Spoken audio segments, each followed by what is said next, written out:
Big boss season 6 അപ്ഡേറ്റിലേക്ക് പോവാം. നിങ്ങൾ ഇതുവരെ ഈ ചാനൽ സബ്സ്ക്രൈബ് ചെയ്തിട്ടില്ലെങ്കിൽ ഒന്ന് സബ്സ്ക്രൈബ് കൂടെ ചെയ്ത് സപ്പോർട്ട് ചെയ്യണേ. ഈ ലാലേട്ടൻ ഇടയ്ക്കിടയ്ക്ക് ഇങ്ങനെ പണി കിട്ടാറുണ്ട്. ഇതിപ്പം 2ാം തവണയാണ്.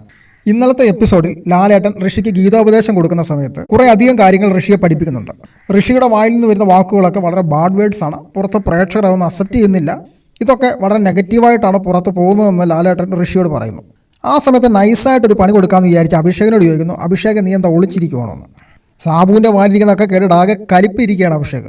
ആ സമയത്താണ് ലാലേട്ടൻ്റെ ആസ്ഥാനത്തുള്ള ഈ ചോദ്യം വന്നത്. അഭിഷേക് പറഞ്ഞ മറുപടി, ഇല്ല ലാലേട്ട, ഞാൻ ഒളിച്ചിരിക്കുന്നില്ല. ലാലേട്ടൻ ഇവിടെ പറഞ്ഞല്ലോ ഋഷിയെക്കുറിച്ച്, ഋഷി ഉപയോഗിക്കുന്ന ബാഡ് വേർഡ്സ് ആണ്. അതിലും എത്രയോ ബാഡ് വേർഡ്സ് ഉപയോഗിക്കുന്ന ആളുകൾ ഇവിടെ ഉണ്ട്. ഇന്നലെ ജാസ്മിൻ ഊളയെന്ന് വിളിച്ചു. അതൊന്നും ആരും ശ്രദ്ധിക്കുന്നില്ല. അതൊന്നും തെറ്റായിട്ട് ലാലേട്ടന് തോന്നുന്നില്ലേ എന്ന് അഭിഷേക് ചോദിക്കുമ്പോൾ ലാലേട്ടൻ നൈസായിട്ട് സ്കൂട്ടാവുകയാണ്.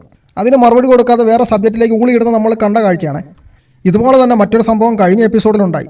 ജിൻഡോ ബാഡ് വേർഡ്സ് ഉപയോഗിക്കുന്നുവെന്ന് അന്ന് ലാലേട്ടൻ പറയുമ്പോൾ അന്ന് ഋഷി ആയിരുന്നു ഇതേ ചോദ്യം ലാലേട്ടനോട് ചോദിച്ചത്. ലാലേട്ടൻ ഇവിടെ എത്രയോ പേര് ബാഡ് വേർഡ്സ് ഉപയോഗിക്കുന്നു, എന്തുകൊണ്ട് ജിൻഡോയെ മാത്രം വഴക്ക് പറയുന്നതെന്ന് അന്നും ചോദിച്ചു. അതിനും ലാലേട്ടൻ്റെ മറുപടി ഇല്ലായിരുന്നു. ഇങ്ങനെ ചിലരെ മാത്രം പൊതിഞ്ഞു വെക്കുകയും ചിലരെ മാത്രം തുറന്നു കാട്ടുകയും ചെയ്യുന്ന ഇത്തരം കോമഡി എപ്പിസോഡുകളിൽ ഇതുപോലുള്ള ചുണക്കുട്ടികൾ അത്യാവശ്യമാണ്. അപ്പോൾ കണ്ടസ്റ്റൻറ്റുകൾ മാത്രമല്ല, ഇടയ്ക്കിടയ്ക്ക് നമ്മുടെ ലാലേട്ടനെ തേഞ്ഞിട്ടാറുണ്ട്. അപ്പോൾ കൂടുതൽ അപ്ഡേറ്റുകളുമായി നമുക്ക് വീണ്ടും കാണാം. ബൈ.